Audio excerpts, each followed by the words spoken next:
G'day YouTube and welcome back to yet another video on Way of the Hunter. If you are new here, my name is gruntlyy and I upload hunting video game content twice a week. If that tickles your fancy, please consider subscribing to the channel as we are well on our way to hitting 5,000 subscribers by the end of the year. Thank you for listening to that cheeky little intro. Let me get you straight into the video.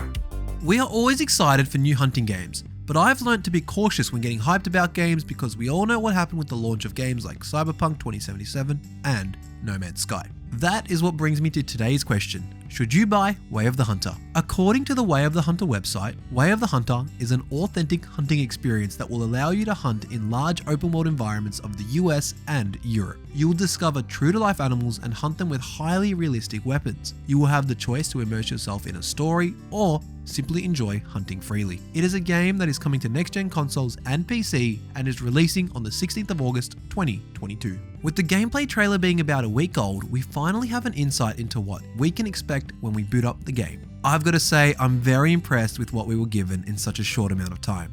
I'm still unsure about how the vehicle physics will work, but that is unfortunately something we won't know until we're in the game. I was also a little unsure about the need zones mechanic as we already used to one, but I will say that this one looks like it might be different enough to feel like its own thing. I can say that the devs have gone on record to say that they are trying as hard as they can to make the need zones more random, which is different to Call of the Wild as we know that our animals will be at that particular need zone at a particular time, every time.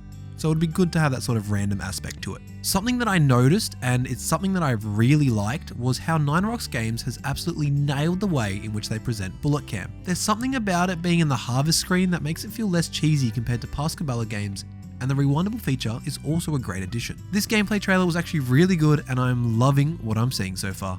Something that we will all be looking at when playing Way of the Hunter will be the graphics. I know that they will be looking different on if you're playing on high or low settings, but from the trailers and images we've seen, it still should be beautiful. The developers of Way of the Hunter have been able to capture such a great sense of the natural world and it really shows so far. I can definitely see myself spending plenty of time taking screenshots of the gorgeous vistas within the game. A small negative that I wanted to share with you all is in regards to the company's past performances when working on other games. I do know that Nine Rocks Games' CEO, David Durack, was the project lead on DayZ Standalone. This was a game that was filled with different bugs when it was first released. To be fair though, DayZ did release in early access whilst Way of the Hunter will have its full release this August, and we are hoping that the game is ready for the public once it hits the shelves. As for the story that we'll get in Way of the Hunter, I want to play down how compelling it is as I actually haven't been through a hunting video game story that was good enough to even phone home about, so don't get too hyped up about that. But this being said, we know very little about Way of the Hunter's story and it could turn out to be